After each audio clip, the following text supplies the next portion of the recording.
Howdy, and welcome back to Todd Howard's Basement. Please don't tell him I'm down here. I'm just trying to figure out where he's hiding all his dragons. What? That really pisses me off. Full credit for this in the description.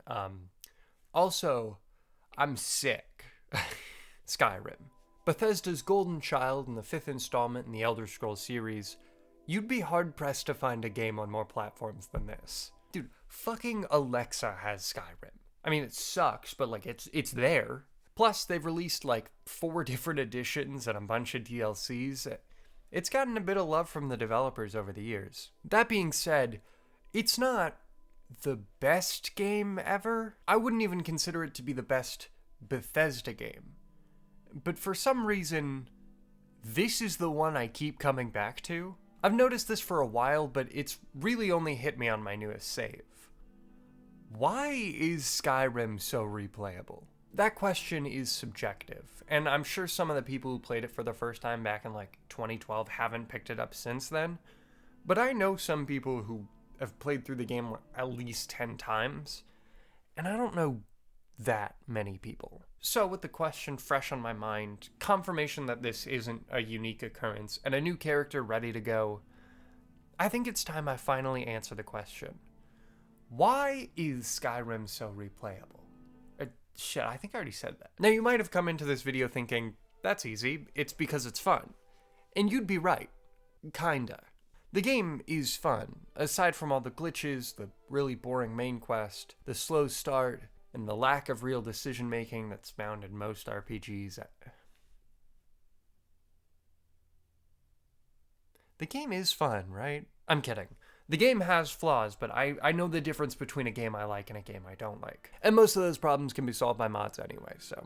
Okay, the problem with that answer is the fact that so many games are fun.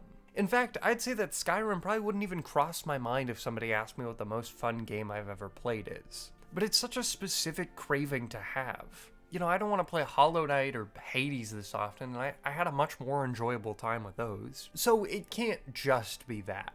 In order to find the answer to this question, we've got to figure out what makes a game replayable.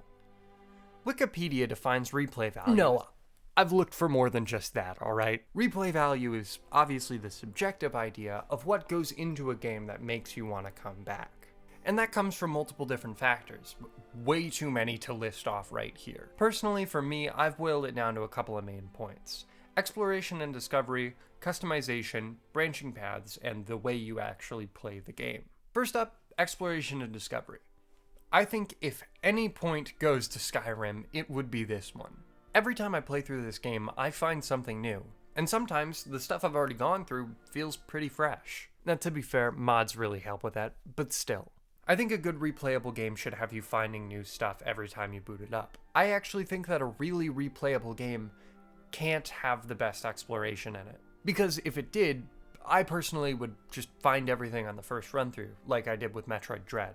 Breath of the Wild is an example of a game having good exploration without pulling me back in for another playthrough. The first time around, I went everywhere. I didn't 100% it or anything, because most of the shrines were kind of and you cannot force me to find all the Koroks. That's a form of torture I cannot endure. But I met most of the characters, fought most of the monsters, and saw most of the beautiful environments that they made.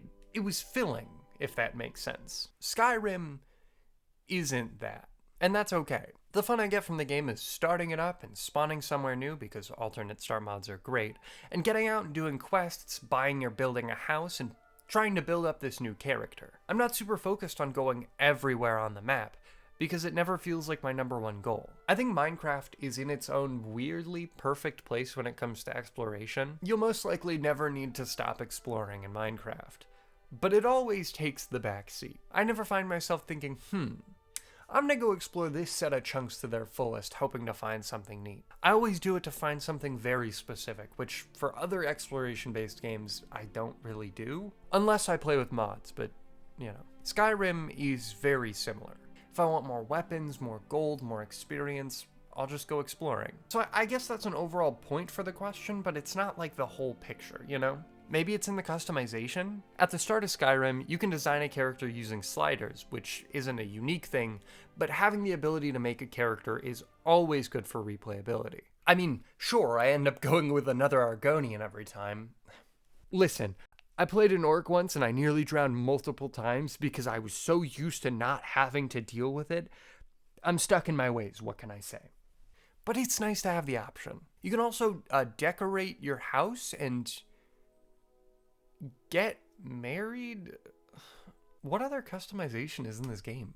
I guess there's like weapon and skill choices, but that's leaning more into like game style, if anything. I think The Sims is kind of the crowning champ of customization. It might not have the most in-depth character creation or world building, but having solid character building and terrain modification mechanics, coupled with some incredible custom content that rivals even official expansions, yeah, its fucking customization is pretty damn good. Also, you can make this. And you know what?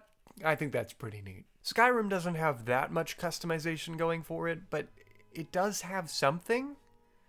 Next, let's get into game style, or the way you play the game. That's a bit broad, but what I mean is like, how many different ways can you experience the same stuff? Shit, I guess that kind of ties into branching paths. You know what? We'll split it up into narrative variety and gameplay variety. When it comes to gameplay variety, Skyrim's got quite a bit. There's so many different classes, spell types, weapon types, skill trees. It gives you its core first-person two-handed RPG combat system and lets you mix and match a few options. Aside from other RPGs, obviously, it kind of reminds me of like Warframe or hero shooters like Overwatch. As long as you're doing something new, every character will feel different. Now, one of my biggest gripes with Skyrim is its lack of interesting decisions in the story. The one big choice in the game is picking a side in the war and then fighting it. The problem arises for me when it kind of just doesn't matter.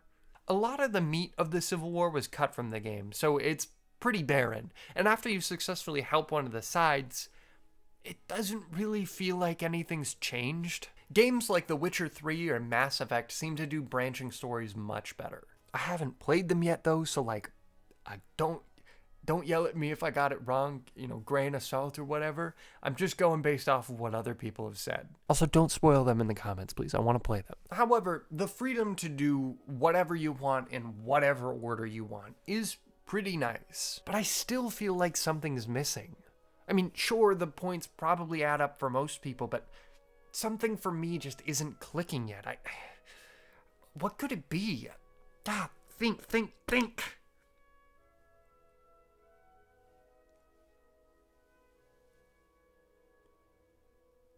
Oh my god.